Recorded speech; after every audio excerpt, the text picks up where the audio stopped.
talked about. Okay. Yes, you have a speech now. Yeah. We know what we're doing. That was pretty embarrassing. Okay, thank you, everybody, for coming. January 8th, School Board Trustee Meeting.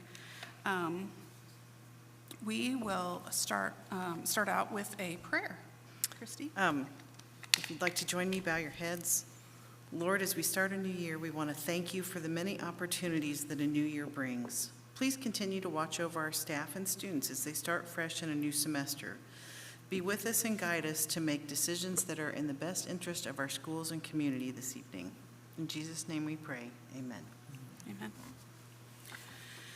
And I did want to mention, obviously, Dr. Clendening is not here, and Mr. Roger Young is not here, but John is, so thank you for joining us.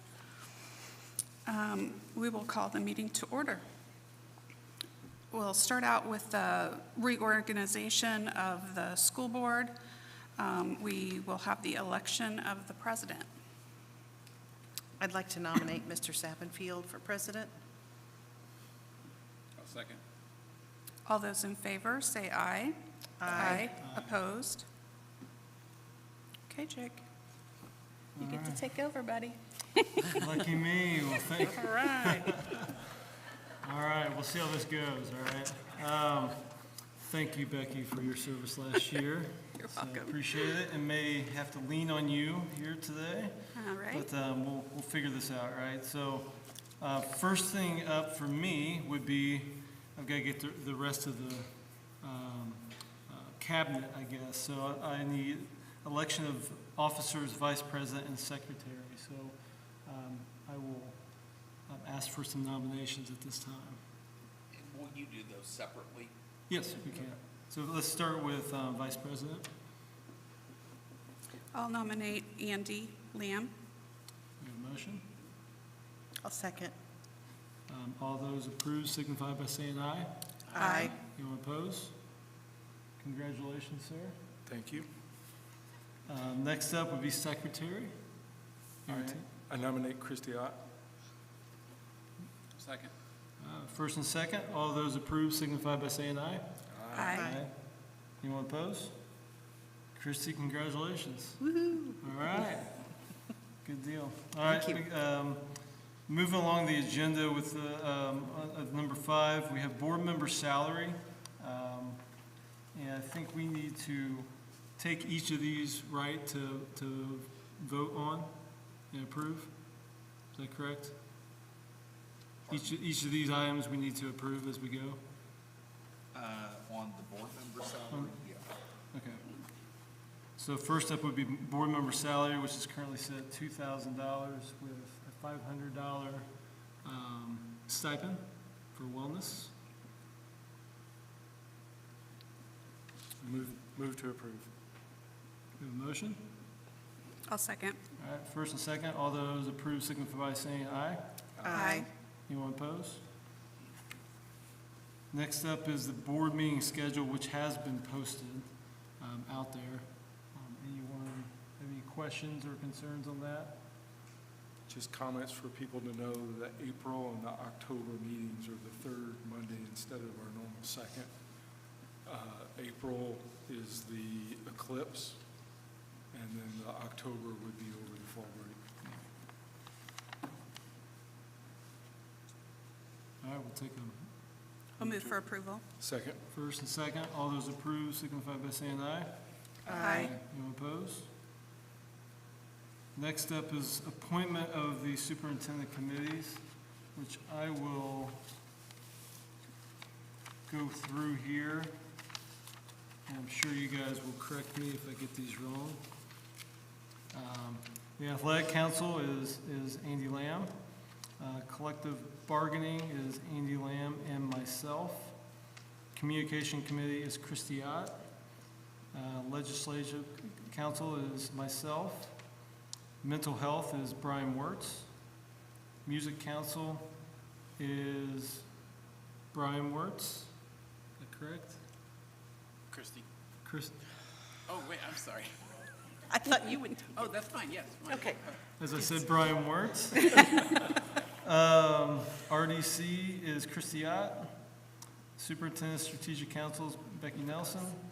And C9, Becky Nelson. Am I missing anything? All right. So, hearing those, we'll entertain motions. I'll move for approval. I'll second. Second. All those approved signify by saying aye. Aye. Anyone opposed? All right. Next up is the appointment of treasurer. And I guess I will nominate or appoint Tina Gross. Second. All those approved signify by saying aye. Aye. Anyone opposed? Okay. The appointment of the deputy treasurer, I would appoint Tammy Jackson. Second. All those approved signify by saying aye. Aye. Anyone opposed? All right, we move through. Next up is recognition. Thank you. Good evening, everyone. In Dr. Clendening's absence, I think Mr. Sappenfield is going to assist me. We are going to cover two guiding principles this evening. The first is individual student growth, and the second is collaboration. So we will start with individual student growth. Maya Alvey. Maya, please come forward. Maya Alvey is one of 3 recipients in Johnson County who received the Lilly Endowment Community Scholarship. The scholarship provides full tuition, required fees, and special allocations up to $900 per year for required books and required equipment for 4 years. Don't run away, Maya. It's not that easy. For 4 years of full-time undergraduate study at any eligible Indiana public or private college or university. Please join me in congratulating Maya Alvey on the Lilly Scholarship. So Maya, this is the hard part. You need to tell us who's with you this evening. If you know what you plan to study, what are you planning to study, and where you might be studying, if you know. My mom, Jennifer, is here along with my dad, Steve. As of right now, I'm planning to go to Butler, hopefully majoring in poli-sci as I want to study law. Excellent. Congratulations, Maya. Now we're going to take a picture. Mr. Sappenfield's good.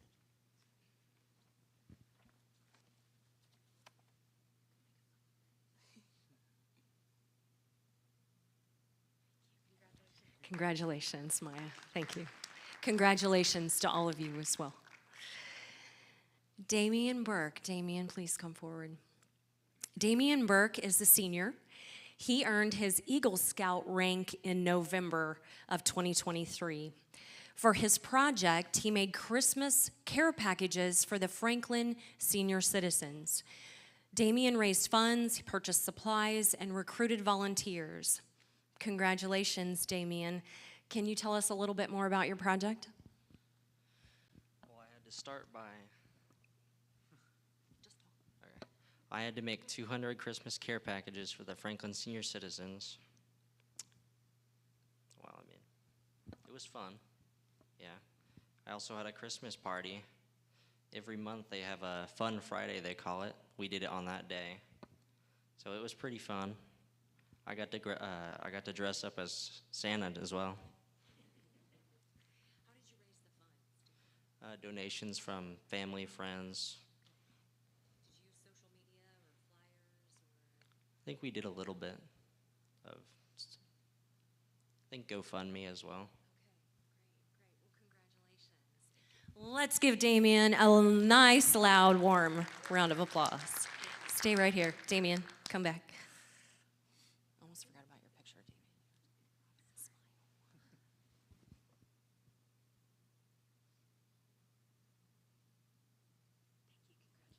Congratulations, Damian. Excellent work. We're going to continue with our theme of service and giving. Keely Alexander. Keely, please come forward. Keely Alexander is one of our 8th graders here at Franklin Community Middle School. And a few years ago, or over the past few years, Keeley has offered gift wrapping services during the holidays. She's used her proceeds to purchase and donate items to the Cub Pantry, which is housed at CBIS. We are so thankful for our students and their giving hearts. Please join me in a round of applause and thank you to Keeley. So Keeley, please introduce who is with you here this evening and tell us a little bit more about your project and maybe how you got started doing this work. I'm here with my mom, my dad, my brothers, and my grandma. And I started this when I was in 5th grade. And I always like to gift wrap with my parents. Well, mainly my mom. My dad doesn't know how to gift wrap. And so we would raise money. We would take the half of the proceeds that I would get gift wrapping for other people, and we would use that to buy canned foods at grocery stores like Kroger and Meijer. Thank you. Fantastic, thank you. Thank all of you, parents and coaches and teachers that support our students. I know it takes the community. Job well done. You should be very proud, all of you, of your students. We're going to take a picture, Keeley.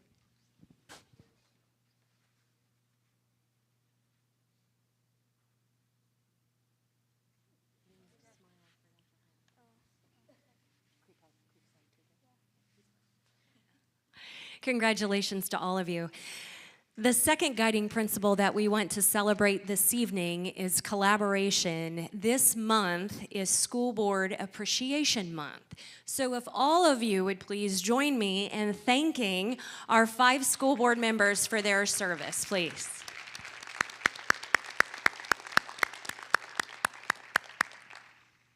Thank you all. Congratulations. Students and families, at this time, you are welcome to stay for the meeting or you are welcome to depart. It is completely up to you, but thank you so much. Congratulations, Damien, Keeley, and Alvy. Maya, Alvy. Maya, I owe you later. You know who I am. You can come hunt me down. Congratulations.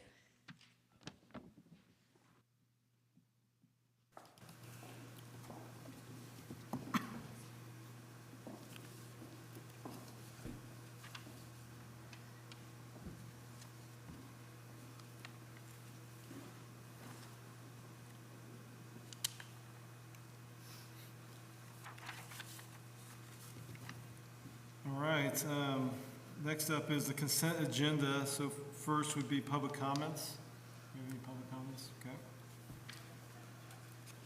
Several items to go through on the consent agenda. Brooke or Tina, you down there? Go ahead. All right. A few things I wanted to point out in the consent agenda. We have several salary and benefit schedules on there. A few of those are just adding that matching component to the admin benefit schedules like we did the teachers. We also have restructured the maintenance, grounds, and custodial supervisor position to a director position. So that has been added to both the salary schedule and the benefit schedule. And then the Performing Arts Center. As you all know, Doug Corliss left us a few weeks ago.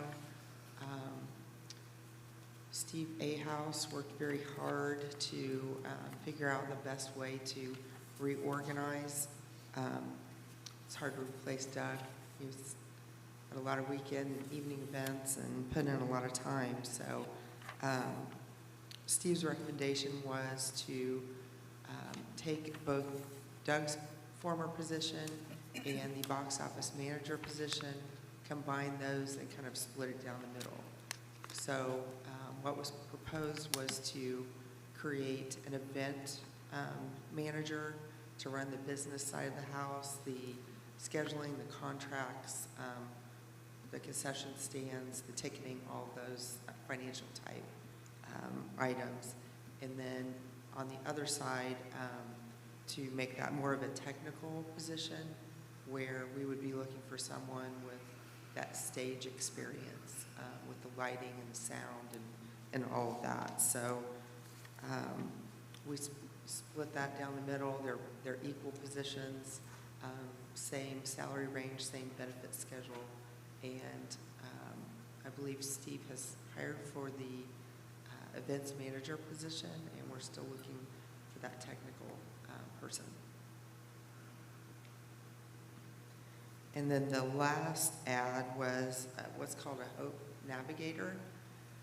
This is a position that was employed by Kickit, and you'll see within the consent agenda that we are dissolving that relationship.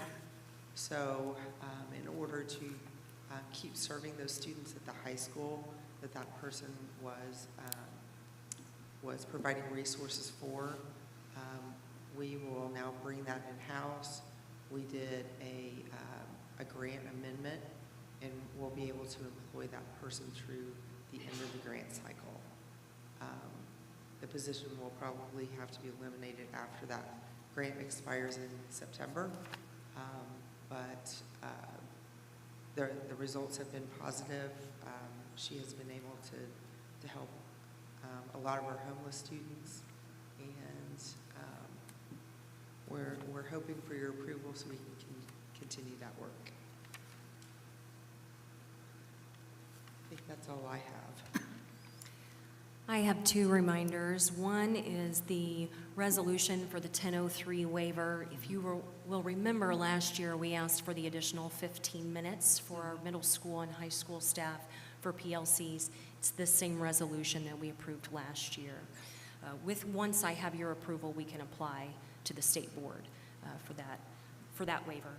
Also, the 24-25 course guide for the high school is included in the consent agenda. The bulk of those changes in the course guide, if you'll remember right, we had conversations about needing to adjust titles for CTE, career and technical education, for graduation pathways purposes.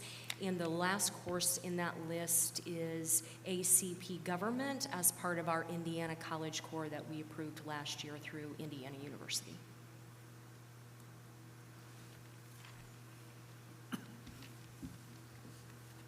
I had a couple questions on a couple things in here. One's a clarification. I can't remember. On the claims, what is additional compensation category? In this particular pay run, and if you're looking at the December 21st, we had more additional compensation than normal.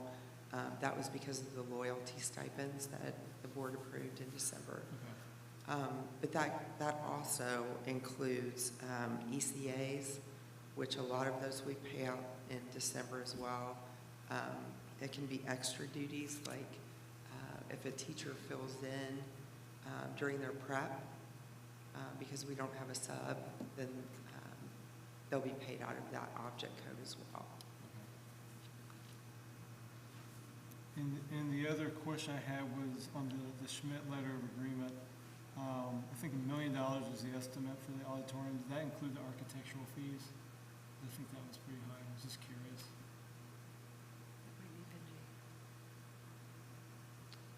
Benji does not believe that includes architectural fees. He's looking at it now. I was curious because that was significant. So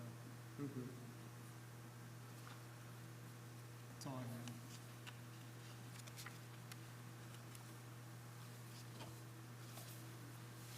Entertain a motion to approve the consent agenda items. Move to approve. First, I'll second. first and second, all those approved signify by saying aye. Aye. Anyone opposed? All right, thank you, appreciate it. I guess you're right back up on financial reports. I'm just going to stand here. So, financial statement. The good news is we came in under budget. We had a $72 million budget, and we came in at 70 million point four. So 96% of the budget was spent, and you'll see a lot of that remaining is from the ed fund and regular programs. If I were in your seat, I would want to know an explanation for a lot of these reds. So if it's okay, I will run through those. The first number in red that you'll see is under summer school. And we have, as you know, we've continued to add programming in the summertime. The adaptive PE courses, we've offered more at the high school to be able to catch some students up in the summer. So that number increases as we go along. We also did get more reimbursement from the state this year than normal. So I'm not so concerned about that one. Under the remediation line item, we were about $52,000 over. This was from the literacy cadre that we received this year, and we didn't know about that when we developed the 23 budget. But that is included in the 24 budget. The payments to other government units, $316,000 over budget.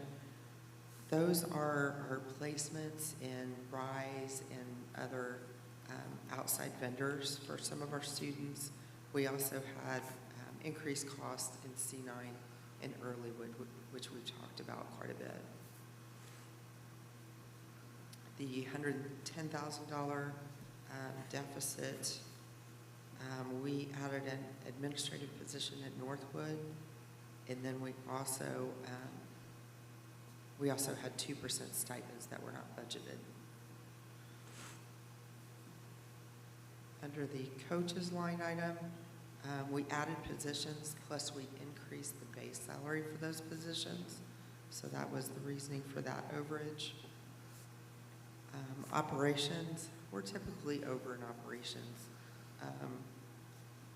And a lot of that is due to maintenance and repair. We're hoping that some of this investment that we're doing in our HVAC systems and roofs and things like that will decrease our recurring cost in operations. We also had a lot of custodial overtime due to our struggle with finding people. I feel like that's gotten a little better this year, but we definitely struggled at the beginning of 23. And then the $656,000 for over in transportation is due to overtime at about $300,000. Contracted repairs is $113,000. Parts and supplies, $60,000, and then fuel, $200,000. So this is an area we're definitely going to look hard at over the next few months. We're in search of a new director in this area, so maybe a new person will have some new ideas and that kind of thing. We know since the beginning of time we've underfunded transportation. So usually we have done a transfer of rainy day at the end of the year. That was what was done before I came into the picture. We haven't done that since because we've always had savings in place to fall back on instead. So we probably need to have a conversation about how we fund that 100% or how we cover it at the end of the year when it goes over. So,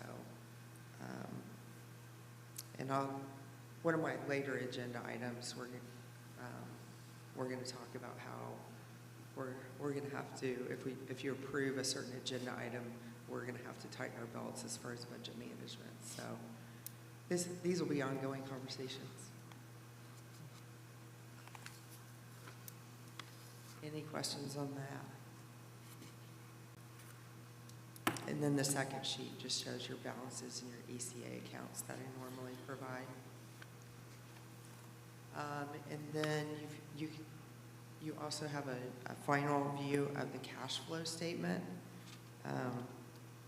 So this shows the beginning and ending fund balances, which is savings for the most part in our 4 major funds: education, operations, referendum, and debt service.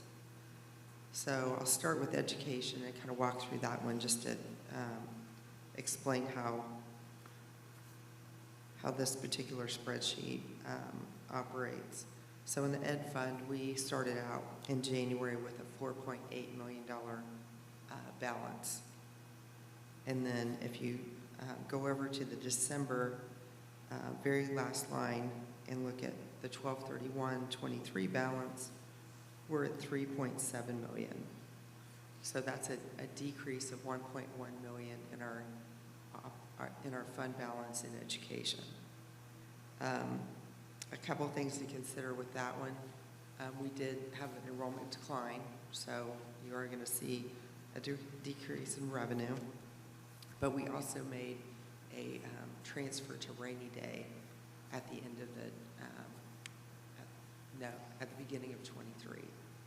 So that actually constitutes most of that decrease. And then kind of using the same logic going down through the other 3 remaining funds. In operation, our fund balance went up about $200,000. In referendum, our fund balance went down $437,000. A lot of that was that loyalty stipend that you approved in December. That made up about $280,000. And then debt service, as much as we try to spend this down, we still went up by a little over $500,000. So in total, that very bottom section, we started off the year with all the funds at $12.2 million, and we ended at almost $5 million. So a decrease of about $775,000. But again, that's been pretty intentional, and that matches what we transferred over to rainy day.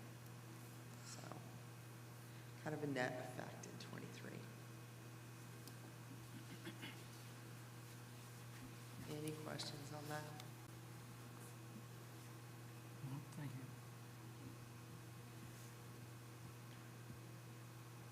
you. Year-end closed transfer, good news on that. So we talked a lot about the state funding textbooks and with the zero cost to parents. The preliminary estimates showed that we would get $151 per ADM or per student. We ended up getting $158 per student, which is good news. So we received on December 29th, I think it was $762,000. So we immediately deposited that into our textbook account. So even though I came to you last month and requested $1.2 million in authorization, we only needed the $448,000. So this was a little bit of a blessing because we were able to deposit all of that money into the textbook rental account, which is always running red pretty far. And since we budgeted consumables out of the operating fund, we were able to put 100% of that money into textbook rental. So it doesn't look as bad. And we'll have to figure out how that works going forward. But this year we were able to do that. So.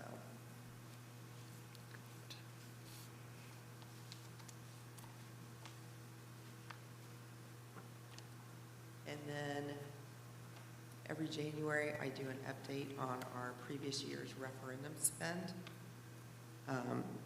As you know, we conducted a campaign a few years ago, 3 years ago,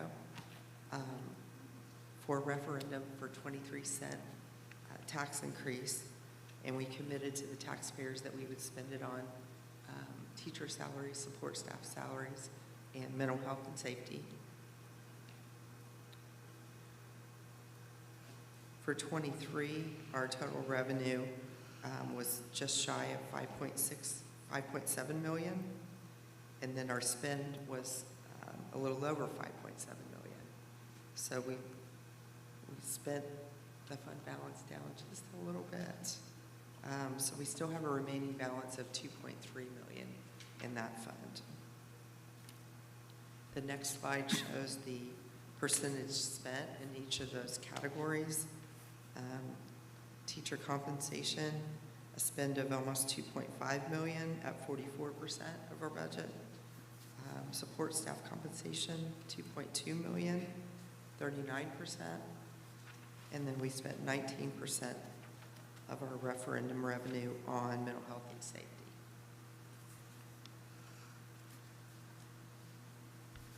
So we're coming up on the renewal of the referendum. I think it expires in 27. So we're already kind of planning ahead for that.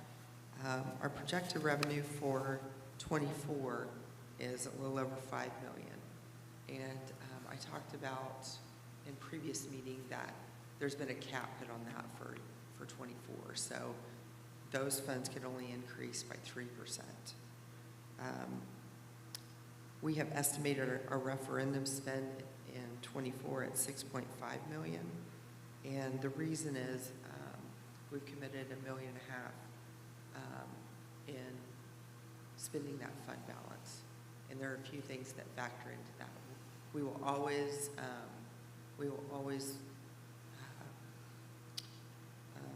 adhere to our pledge to spend it on teacher salaries, support staff salaries, mental health. But we've got ESSER that's going away in September of 24, so we need to take a look at the things that are funded in ESSER.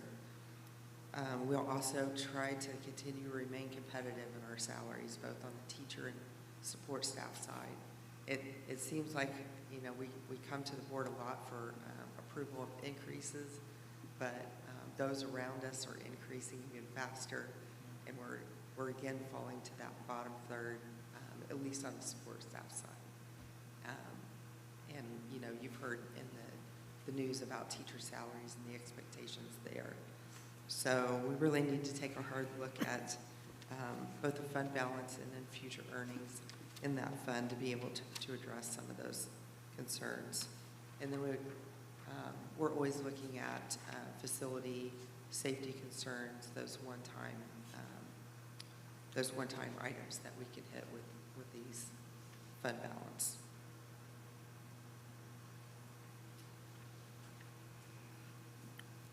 Any questions on the referendum? Remind me, is there certain percentages we need to stay within on the mental health teachers and support staff? We did not make a commitment to that, but I think we've hit the target with where we are, Okay. with what we had in mind at the time. Gotcha. Yeah.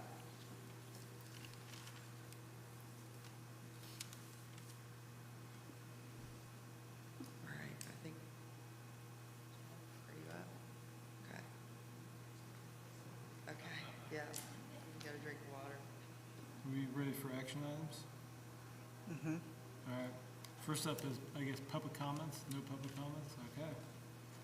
Then next up, the Earlywood dissolution. Yeah, perfect. So for the last year, we've been discussing the dissolution of Earlywood Educational Services. So fast forward, here we are today. There are 3 documents that I will ask you to vote on here in a second.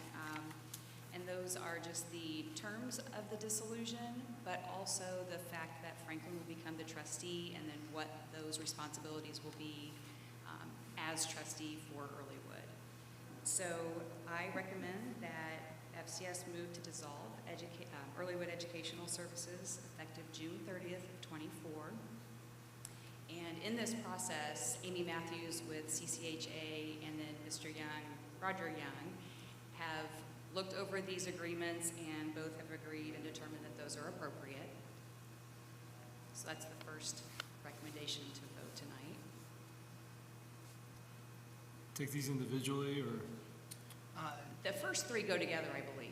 Okay. Correct, and Yep.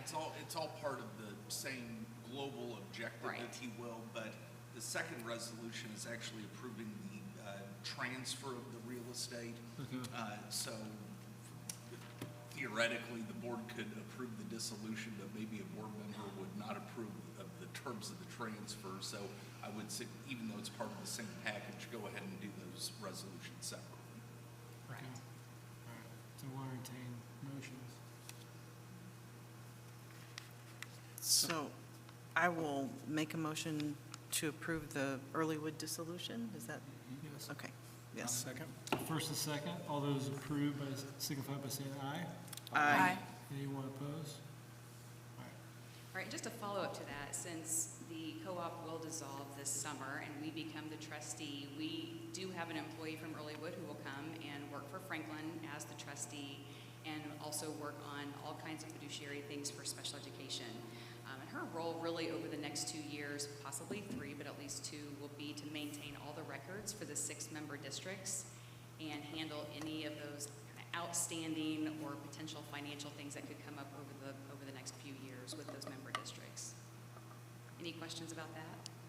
Okay, so moving on to the transfer of real estate. This is the second vote, and I also recommend that as part of the dissolution of Earlywood, that FCS and Earlywood together will be transferring that real estate to Franklin. I move to approve first. I'll second. First and second, all those approved signify by saying aye. Aye. Anyone opposed? All right. Any questions? Thank you. Okay, thank you.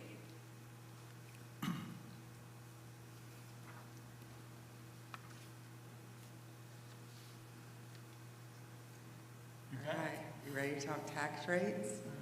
All right. All right, so I'm gonna talk a little bit conceptually, and then I'll go into the details. So it's been a wild ride, this budget cycle. Usually, in the month of December, we receive our 1782 notice, which is what we get from the Department of Local Government and Finance, dictating our tax rates. Usually they're, what we predicted, I sign off on it, send it back, and we're usually done by December 31st at the latest. Well, this year, there was an error on the auditor side for Johnson County. So this affected all districts, not just ours. There were 7,000 agriculture parcels that were not included in our assessed value numbers. So we found this out at the beginning of December, and the assessor, or the assessor, county auditor, had to go back and recertify our assessed values. So once they did that, our assessed value went up by $20 million, which sounds like a lot. It is a lot, but normally it doesn't affect the tax rate that much. On the operating fund side, it affected it by only a penny. So it came in at 40 cents. That was pretty much what we thought it would be. But where the surprise was the debt service tax rate. So that came in at 83 cents rather than the 86 to 88 that we had predicted. We talked over the last several months about the fact that we weren't going to be able to issue bonds until we got that debt service rate below the 80 cents. So we're at 83 cents, so we're like, hey, maybe we're close enough.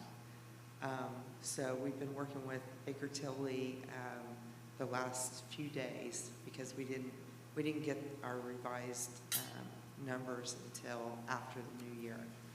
So we have 10 days to respond to that, which is due this Saturday. So that kind of sets the stage. So some of the slides, let me go back.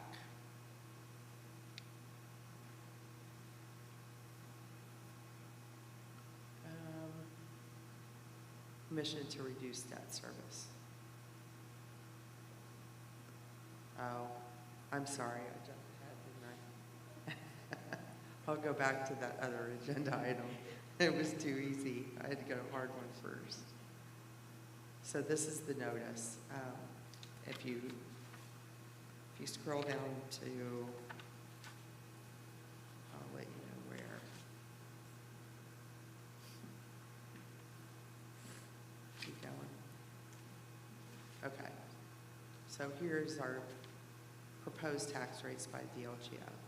So slightly under the 23 cents for the referendum. It didn't make a huge difference to force it to 23, so I would recommend we just stay the course on that one. Debt service at 83.28 cents, and then operations at 0.4080. So if you can go to that, the other attachment, please. So Policy Analytics and Baker Tilly have kind of put this together for us. This first schedule illustrates where we are now and what it would look like if we just stayed the course as it is.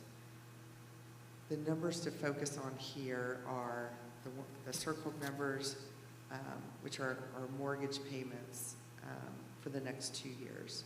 In 24, that'll be 17.4 million, and in 25, that'll be 14.5 or so. And then if you go down to the bottom, no, not yet. The bottom of that sheet shows the 83 cents, but in 25, because of the mortgage payment being $3 million less, the tax rate would drop to 69 cents. So our GO bonds from 2018 and 2021 would be paid in full, which is why our mortgage would decrease by so much. Okay? So that's as is. Go to the next one. So what I'm proposing is that we go ahead and take the hit and go to the 79 cents this year. So that would require us to obviously draw a lesser tax levy by about $700,000, and then we could use our fund balance in debt service to cover the remaining that we would need to make the mortgage payment. Okay. So Baker Tilly has scripted it out. In 25, we would still be looking at the 79 cents, and then it would still drop after that. In this particular scenario, this is where we would be able to borrow or issue bonds for $19 million in 24 to continue our deferred maintenance projects, our strategic planning, all of the things that we can't afford to do out of operating funds.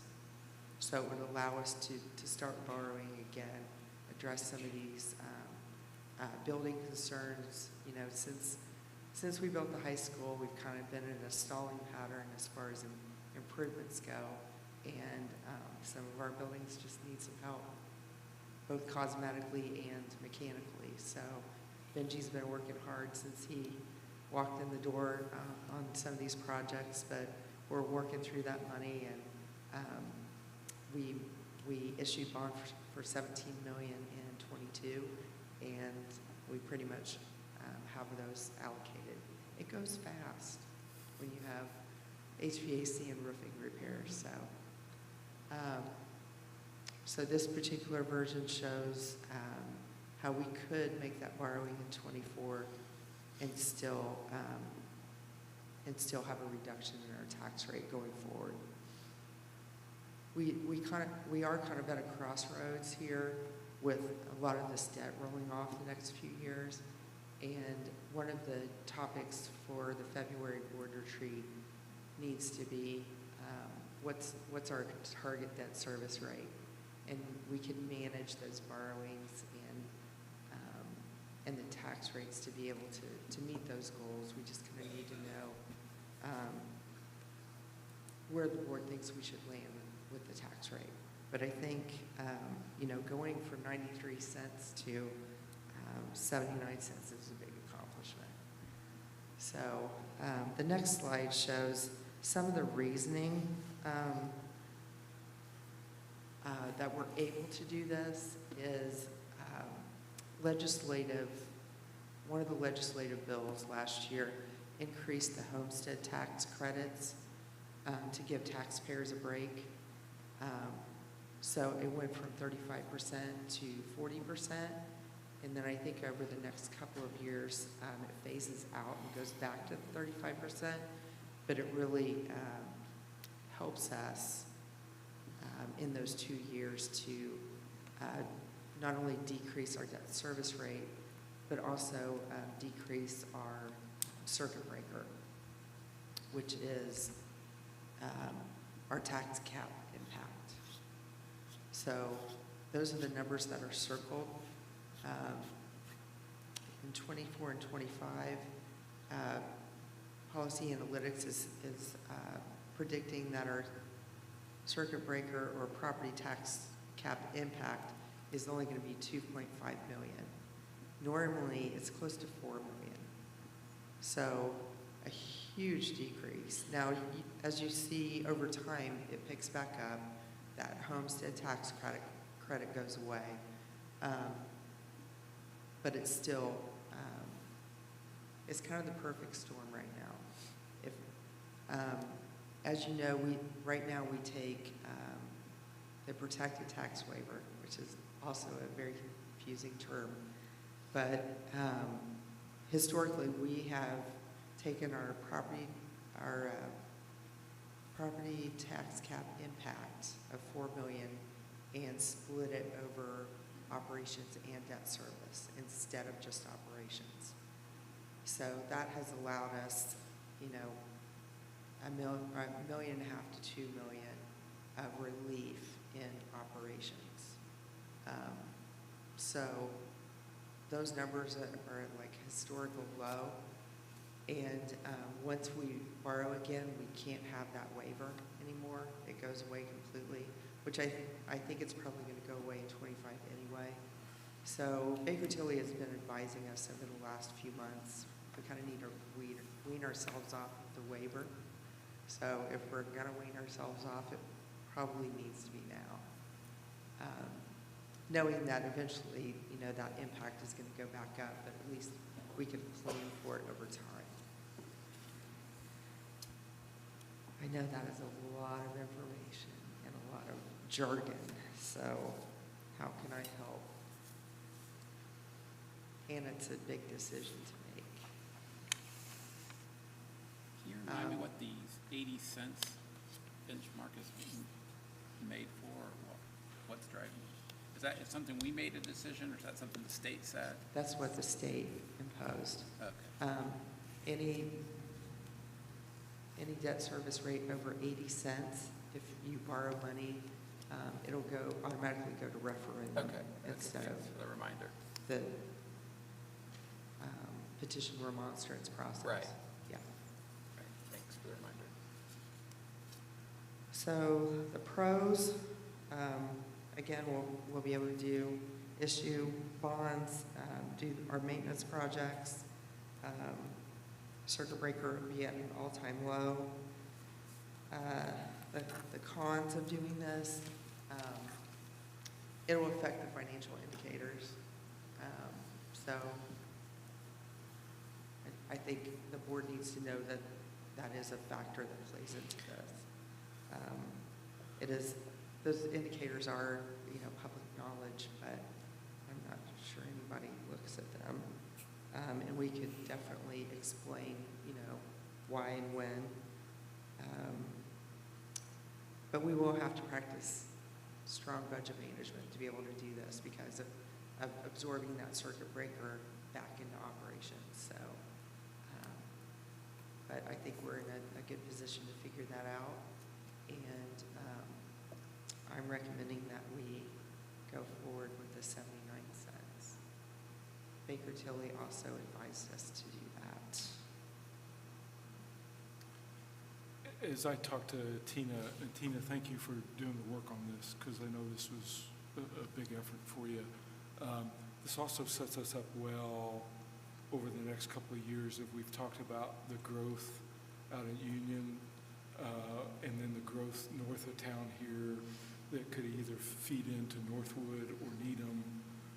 This gives us more flexibility to really manage our own funds, right? Whether that's through the GEO bonds, or it just gives us the ability to be able to borrow money to plan for that growth. That was going to be my question. That was going to affect any way down the road, say we need a new building or we Yeah. need, that will help that Yes. down the road. Okay. Okay, well,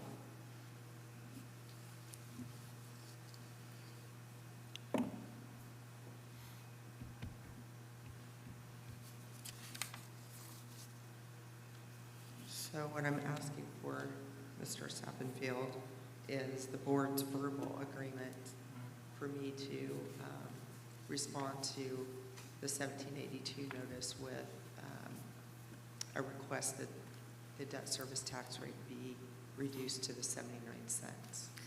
I have one more question. So Okay. if we decide to do this, how soon, I forget how long the bond process takes, how long will it take us to get that going and have the money where we can continue our maintenance and upkeep that we need? So what I learned in this process was it's more advantageous to borrow at the end of the year. Okay. So we would start that process in the fall. Okay. Otherwise, like if we started the bond process in January and got everything through in March, bond payments wouldn't start until June of the following year, and it's not as ideal for investors, so we probably wouldn't get as good of a deal Okay. that way. Yeah, that makes sense. You remind me, what's the total bond that you would have in mind? Total amount? We could borrow up to 19 million with petition remonstrance process. And a lot of that right now is earmarked or ideated for a capital improvement projects, right?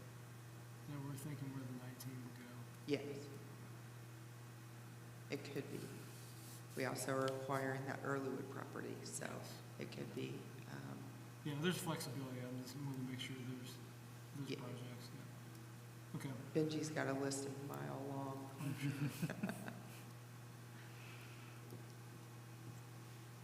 Any other discussion? Want to take this to, or entertain motions, I guess, to this point? I'll move for approval. Second. First and second. All those approved signify by saying aye. Aye. Anyone opposed? Thank you so much. Decision made. Thank you. All right, so I'll go back to the easy one. This resolution is something I do every January, and this is authorizing me to transfer up to 15% of the ed fund to the operations fund. Any questions? I'll First, second. I'll second.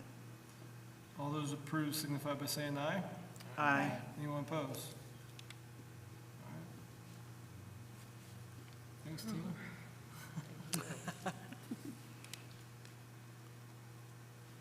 Last thing on action items is the second reading of the policies. We'll take that back. Yes, thank you, Mr. Sappenfield, for meeting with Dr. Clendenning and I to review policies. We did discuss these last month in December, and they're now up for a vote here in January. One that we do want to remind everyone about is C450, drug prevention and drug testing. These will go into effect here in the spring. A component that's new in that policy is the addition of a parent consent form for our athletes. We can also use it for extracurricular, for students who are driving, for random drug testing. So we will be asking parents to fill that out on final forms here in the spring. Has there been any changes since we reviewed it last month? There have been no changes. Okay. I move for approval. All right, there's a motion, I'll second. second. All those approved signify by saying aye. Aye. Anyone opposed?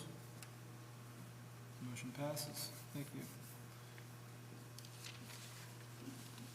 At this point in time, we'll need to close the board meeting and open a public hearing to review the superintendent's amendment to the contract.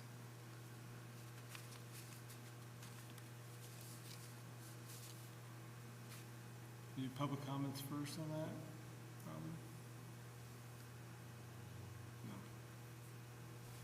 No.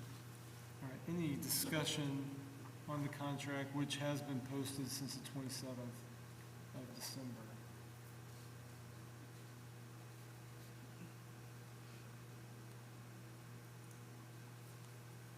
Any questions?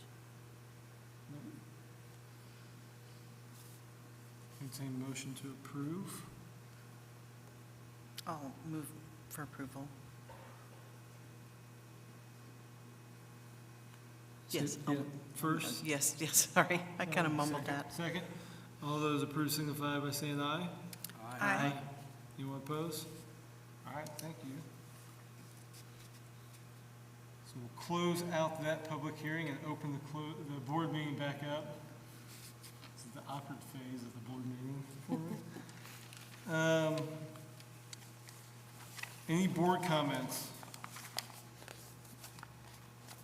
I'd just like to thank Tina again for all of her work that she put into the information tonight.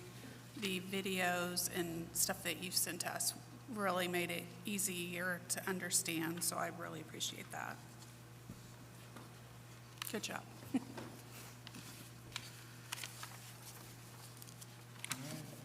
Brooke, any further comments? You've had the mic all night, but. All right. Benji, yeah. Real quick, I promise to only take 3/4 the same amount of time as Tina did. No, real quickly, I was asked to give you guys an update on the eclipse planning. As I came on, I learned more and more about April 8th and everything going on with the eclipse. September and October, really talked with the county and kind of understood everybody's plans and what they're doing, and we've sort of started to formulate plans for ourselves. It is coming up quickly. We're hoping to finalize our plans this month and get some things to you guys in February. November and December, we talked to the people in Hopkinsville, Kentucky, where the eclipse came through last time, and really got an idea of what they did and how they planned. So we are looking at selling spaces on our campuses that day. Really, we have about a little over 2,000 spaces we could sell to gather funds for our district. We're looking at around $40 a space, but we are also trying to figure out how that will work with us and keeping people in and out. The Hopkinsville people said that the Eclipse people were some of the best people they've ever had, and they would do it every year if they could get an Eclipse there every year. So we're looking forward to that, but we are trying to finalize our plans and put together a final plan to bring to you guys next month, and then get those hopefully sold before April 8th. Thank you. Thank you. Hey, Benji, I have a question. Yeah. Did we order glasses? Robin and I are working on that. She Okay. is on me about that, and we're trying to get that done. They were wanting a little bit of a better plan to make sure we get the right amount. I believe it was Festival Country is providing them to us, and I believe they have plenty for us for that day as well. Awesome. Thank you. Mr. Sappenfield, very quickly, I just wanted to say congratulations to Jeff Bright. He's our new approved tonight Director of Maintenance, Grounds, and Operations. All right, congrats.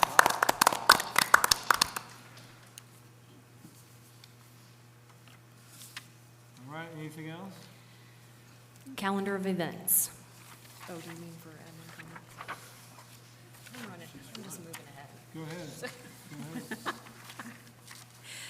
ahead. Coffee with the Superintendent, it's January 17th from 8:30 to 9:30 at Main and Madison Cafe. All are welcome. January 20th, Martin Luther King Day. There is no school that day. That's this coming Monday. SAT School Day is at the high school on March 7th. Last year, if you remember right, freshmen, sophomores, and seniors were in a virtual environment that day. There are a number of requirements from the state as to how we must run the building that day with regards to testers and non-testers interacting in hallways and restrooms and so on. So most of the schools around the state clear the rest of the student body from the building. The juniors will be on-site testing. I have asked the high school to do a staffing analysis of that day to ensure we have staff to administer if we do a full-on virtual day. It changes year to year based upon small group needs, small group testing environments, large group testing environments. So they are supposed to get back with me. If a change is needed to, let's say, an e-learning format, I will come back to you in February with that information. At this point, I don't anticipate a change, so it will be virtual for the other 3 grades. Cub Academy preschool registration is scheduled for March 14th from 4:30 to 6 o'clock p.m. at Northwood Elementary. A couple of other things Dr. Clendenning wanted me to mention as we talked about the calendar. 2 things, e-learning versus virtual learning. This is for the board and for our community. We do have 2 different types of virtual spaces. We have an e-learning day, which is asynchronous. We are allowed 3 of those days by the state legislative body. Those days are days where students are at home working at their own pace. Our faculty are available online for questions, conversations, meets if they're necessary, but it is an asynchronous learning space. Everything is posted online in our Google platform, Google Classroom by 9 o'clock. If we have a virtual day, those days are unlimited as of now according to our state government. Those days are synchronous. Students are in an environment with a faculty member, with their classmates, small groups, large groups, learning together as a group. So we do have both of those options if we have inclement weather.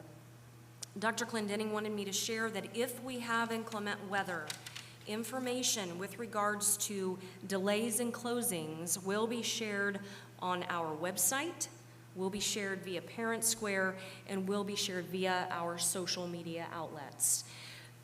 We need to make sure that families have updated, and I think we have a number of administrators in the audience as well in our buildings. This is a great time to ensure we have updated emails and updated phone numbers for families so that they receive Parent Square notifications that come out from the district.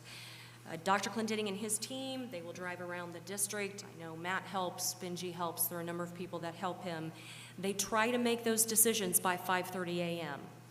We do our best, or 5. Benji's saying 5. If we're really good, we try to do 5. Robin says 5:30, so we'll let the Betts family manage that debate later. We use -10 degrees as that threshold for 2-hour delays. That's often because of the time required to warm the buses up. That seems to be that threshold that we need in order to get the buses prepared to transport our students. So if there are any questions about any of that, please don't hesitate to reach out to me, to reach out to Robin, and let us know. Just a clarification, the Martin Luther King is actually January the 15th. It is, it's Monday. January the 20th is a Saturday. So, but because we haven't posted here, the board's going to go ahead and give the students that day. That is so generous, so generous. Yes, Martin Luther King Day should be this coming Monday. Good call, good call. Thanks, Joe. All right. Motion to adjourn? All right, thank you very much.